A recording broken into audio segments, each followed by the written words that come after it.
কাঁদছো নাকি তুমি? বকাবকি করার সময় হয়তো আমার মান সম্মানের কথা ভুলে গেছিলে শুধু। আমার বরটা ছিল আমার সাথে, তার সামনে তুমি আমাকে অমন করে বকলে, সে কি ভাবলো বলো তো?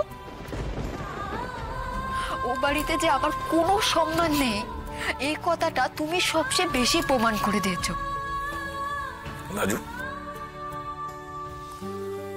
কাঁদছো নাকি তুমি? এই লাজু, কাঁদতে যাবো কেন? আমি এত সহজে কাঁদি নে। কেউ আমাকে দুটো কথা শুনিয়ে দিলেই আমি কেঁদে কেঁদে একশো করবো, এমন বোকা মেয়ে আমি নই, মোটেই নয়। I am sorry Laju, I am really very sorry. আজই ডাউনলোড করুন আর এনজয় করুন আপনার পছন্দের শো।